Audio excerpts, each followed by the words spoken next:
कल रात ही मैं जापान और चीन की यात्रा करके वापस लौटा हूं।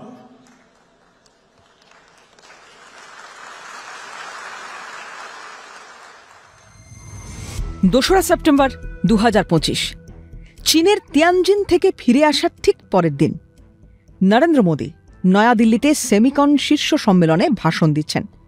সেই অনুষ্ঠানে তার ভাষণের এই দুটি লাইন নিয়ে তুমুল চর্চা নেট মাধ্যমে। गया था इसकी ताली बजा रहे हो, आया हूं इसकी ताली बजा।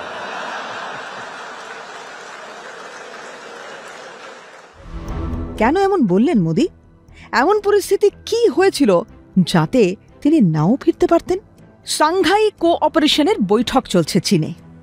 জঙ্গি হামলার কড়া নিন্দা করছেন ভারতের প্রধানমন্ত্রী নরেন্দ্র মোদী।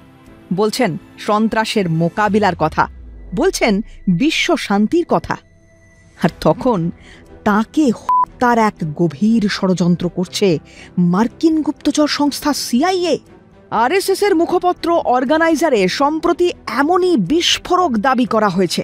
আর সেই কারণেই কি বিদেশ সফর এই মুহূর্তে বন্ধ রেখেছেন নরেন্দ্র মোদী? কিন্তু কেন? ভারতের প্রধানমন্ত্রীকে হত্যার এই ছকের পেছনে মোটিভ কি আমেরিকার? আর তাদের এই প্রয়াসে জলিবাকে ঢালল, নাকি এটি পুরোটাই একটা ফেক নিউজ? সেটা জানতে ভিডিওটি শেষ অবধি দেখুন। তারপর বিচারের ভার তো আপনাদেরই হাতে। গত 31শে অগস্ট বাংলাদেশের ঢাকার একটি হোটেলে মার্কিন স্পেশাল ফোর্সেস অফিসার টেরেন্স আরভিল জ্যাকসনের রহস্যজনকভাবে মৃত্যু হয়।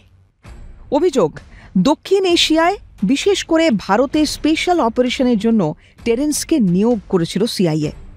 সেটা সম্ভবত ভারতে সরকার বদল এবং প্রয়োজনে প্রধানমন্ত্রী মোদীকে সরিয়ে দেওয়ার ষড়যন্ত্র করা, এমনটাই দাবি করা হয়েছে আরএসএস মুখপত্র অর্গানাইজারে প্রকাশিত প্রতিবেদন অনুযায়ী সাংঘাই কোঅপারেশনের বৈঠক চলাকালীন 31শে অগস্ট পুতিন যখন নরেন্দ্র মোদীর সঙ্গে একই গাড়িতে চড়ে যাচ্ছিলেন এবং প্রায় 45 মিনিট রুশ প্রেসিডেন্ট এবং ভারতীয় প্রধানমন্ত্রী একসঙ্গে ছিলেন, তখনই সিআইএর এই পরিকল্পনা এবং আততায়ীদের পাঠানোর বিষয় নিয়ে আলোচনা হয়। প্রধানমন্ত্রী রুশ প্রেসিডেন্টের সঙ্গে ওই 45 মিনিট সময় কাটানো নাকি তার পূর্ব নির্ধারিত সূচিতেও ছিল না।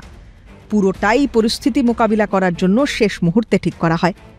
ওই দিন মোদী যদি পুতিনের সঙ্গে না থাকতেন তাহলে অঘটন কি ঘটে যেতে পারত? যেদিন মোদী এবং পুতিন গোপন আলোচনা করছিলেন সেদিনই ঢাকায় জ্যাকসনের মৃতদেহ পাওয়া যায়। কে এই জ্যাকসন? মার্কিন special forces officer Terrence Arvelle Jackson. সূত্র মারফত জানা যায় বাংলাদেশের সেন্ট মার্টিন দ্বীপে মিলিটারি প্রশিক্ষণ দেবার জন্য জ্যাকসনকে ডিপ্লয় করেছিল আমেরিকা। অর্গানাইজার এই তত্ত্ব যদিও উড়িয়ে দেয় এবং দাবি করে জ্যাকসন শুধুমাত্র সামরিক প্রশিক্ষণের জন্য বাংলাদেশে ছিলেন না, বরং ভারতের নেতৃত্বকে লক্ষ্য করে আরও ভয়ঙ্কর কোনো পরিকল্পনার সঙ্গেও জড়িত থাকতে পারেন। সূত্র মারফত জানা যায় জ্যাকসনের মৃত্যু হয়েছে পুলোনিয়াম বিষ প্রয়োগে, যে ধরনের বিষ প্রয়োগ করে তৎকালীন সোভিয়েত ইউনিয়নে কেজিবি বহু জনকে হত্যা করেছিল। তাই এক্ষেত্রেও এই ঘটনার জন্য রাশিয়ান এই ইন্টেলিজেন্স এজেন্সির কথাই সামনে আসছে।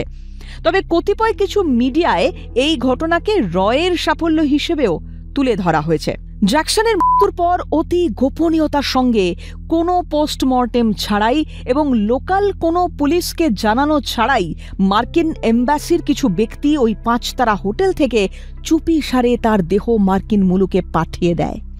কিন্তু যদি ভারতের প্রধানমন্ত্রী তার পরিকল্পনার খবর সত্যি হয়ে থাকে, তবে প্রশ্ন উঠছে বাংলাদেশে থেকে কিভাবে হাজার হাজার মাইল দূরে থাকা মোদিজিকে মারার প্ল্যান করল জ্যাকসন?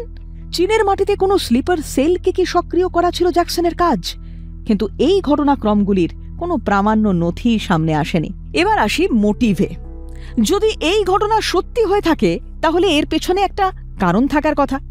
নরেন্দ্র মোদী আমেরিকার কোন বাড়াভাতে কি ছাই দিয়েছিলেন? আমেরিকার এহেন আচরণের কারণ কি? এগুলো নিয়ে কথা বলতে বসলেই কয়েকটা বিষয় সামনে চলে আসে। প্রথম বিষয়, বিশ্বের সর্বাধিক জনবহুল দেশ এবং চতুর্থ বৃহত্তম অর্থনীতি হিসেবে মোদির নেতৃত্বে ভারত এক অভূতপূর্ব আত্মবিশ্বাস এবং দৃঢ়তা প্রদর্শন করেছে বলে গ্লোবাল ইকোনমি মনে করছে। এই নতুন ভারত কোনো হুমকি বা অন্যায্য চাপের সামনে মাথা নত হয় না এটি সিদ্ধান্ত নেয় কেবল তার জনগণের কল্যাণ এবং সার্বভৌমত্ব রক্ষার ভিত্তিতে। প্রচার চলছে নরেন্দ্র মোদীর দলের তরফ থেকে। এই স্বাধীন পররাষ্ট্রনীতি সাধারণ ভারতীয়দের কাছে গর্বের বিষয় হলেও কিছু পশ্চিমা দেশে তা অস্বস্তির কারণ হয়ে দাঁড়িয়েছে বলে মনে করছেন অনেকেই। যারা ছোট দেশগুলোকে নিজেদের নির্দেশ অনুযায়ী চালাতে অভ্যস্ত, তেমনই কিছু দেশের কথা সামনে আসছে। ট্রাম্প প্রশাসনের সময় থেকে শুরু করে ভারত পাকিস্তান সম্পর্ক নিয়ে মধ্যস্থতার প্রস্তাব, রাশিয়ার কাছ থেকে তেল কেনার সমালোচনা কিংবা ভারতের বাণিজ্য নীতিতে প্রভাব বিস্তারের চেষ্টা। কিন্তু প্রধানমন্ত্রী মোদীর নেতৃত্বে ভারত স্পষ্টভাবে নিজের জাতীয় স্বার্থকে সর্বোচ্চ অগ্রাধিকার দিয়েছে এবং কোনো বিদেশি শক্তিকে তুষ্ট করার জন্য তা বিসর্জন দেয়নি। এবার আসি দ্বিতীয় পয়েন্টে। সিআইএর বিদেশি রাষ্ট্রগুলিতে হস্তক্ষেপের ইতিহাস সুপ্রতিষ্ঠিত। গণতান্ত্রিকভাবে নির্বাচিত সরকারগুলোর বিরুদ্ধে অভ্যুত্থান ঘটানো থেকে শুরু করে এমন সব অঞ্চলে অস্থিরতা সৃষ্টি করা যেখানে আমেরিকার স্বার্থ পূরণ হয় না। এই সংস্থার বিতর্কিত কার্যক্রম বহু দশক এবং মহাদেশ জুড়ে বিস্তৃত, বিশেষ করে দক্ষিণ এশিয়ায়। 1979 সালের সোভিয়েত আফগান যুদ্ধ থেকে শুরু করে সাম্প্রতিককালের বাংলাদেশ ও নেপালের রাজনৈতিক অস্থিরতা পর্যন্ত সিআইএর সম্পৃক্ততা নিয়ে সন্দেহের শেষ নেই। ভারতের নিরাপত্তা মহলও লক্ষ্য করেছে যে আমেরিকান গোয়েন্দা কার্যক্রম ভারতের পার্শ্ববর্তী দেশগুলোতে ক্রমশ বেড়েছে। বিভিন্ন সময়ে দক্ষিণ এশিয়াকে অশান্ত করার চেষ্টার অভিযোগ উঠেছে সিআইএর বিরুদ্ধে। এমনকি লাল বাহাদুর শাস্ত্রী বা হোমি জাহাঙ্গীর ভাবার মতো ব্যক্তিত্বের মৃত্যুর নেপথ্যেও সিআইএর হাত রয়েছে বলে অভিযোগ ওঠে। এবার সর্বশেষ গুরুত্বপূর্ণ পয়েন্টটায় নজর রাখি। বছরের শুরুতেই একটা খবরে তোলপাড় হয় বিশ্ব অর্থনীতি। সেটি হলো দুনিয়া জুড়ে ডলারের আধিপত্য নাকি শেষ হতে চলেছে, জায়গা নিতে চলেছে ব্রিক্স মুদ্রা।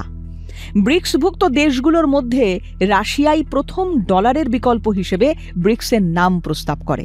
ব্রাজিল, রাশিয়া, ইন্ডিয়া, চায়না এবং সাউথ আফ্রিকা, এই কয়েকটি দেশ নিয়ে গড়ে উঠেছে ব্রিক্স। আর এই ব্রিক্সভুক্ত দেশগুলোতে বসবাস করেন বিশ্বের 46% মানুষ। দুনিয়ার 40% খনিজ তেলের উৎপাদন করে থাকে এই সংগঠন।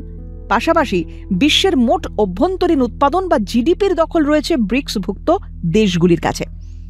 সেই কারণে এই সংস্থার মুদ্রা তৈরি নিয়ে আতঙ্কে ভুগছে আমেরিকা। ট্রাম্প হুঁশিয়ারি দেন, ব্রিক্স মুদ্রা আনার চেষ্টা হলে সংশ্লিষ্ট দেশগুলির ওপর অতিরিক্ত 10% শুল্ক চাপাবে ওয়াশিংটন। ব্রিক্স মুদ্রা নিয়ে চূড়ান্ত সিদ্ধান্ত না হলেও ক্ষোভের কারণ তৈরি হয়েছে ট্রাম্পের, সেটা ধরে নেওয়া যেতেই পারে। অনেকের মতে সেই ক্ষোভের বহিঃপ্রকাশ হিসেবে এবং আরও বেশ কিছু কারণে ভারত সহ কয়েকটি দেশের উপর বিপুল বাণিজ্য কর বসিয়েছে আমেরিকা। শেষ পর্যন্ত এই দৌড়ে ডলার হেরে গেলে কতটা বদলে যাবে বিশ্ব অর্থনীতি, কি হবে আমেরিকার, সেই ভয় থেকে রাশিয়া বা চীনকে কাবু করতে না পেরে ভারতীয় উপমহাদেশের বড় দাদা এবং রাশিয়ার বন্ধু দেশ ভারতকে কি টার্গেট করছেন ট্রাম্প? কিন্তু এই ভারত যে আমেরিকার চোখে চোখ রেখে কথা বলতে পারে সেটা হয়তো ভুলে গেছেন ডোনাল্ড ট্রাম্প। সে যাই হোক, নরেন্দ্র মোদীকে হত্যার ষড়যন্ত্রের মতো ঘটনা নিয়ে প্রামাণ্য কিছু এখনো সেভাবে পাওয়া যায়নি। ফলে এই মুহূর্তে হয়তো তার মোটিভ খোঁজার চেষ্টাও করছে না কেউ। অর্গানাইজারও নিজেদের সমর্থনে কোনো যুক্তিগ্রাহ্য প্রমাণ ওই প্রতিবেদনে পেশ করতে পারেনি।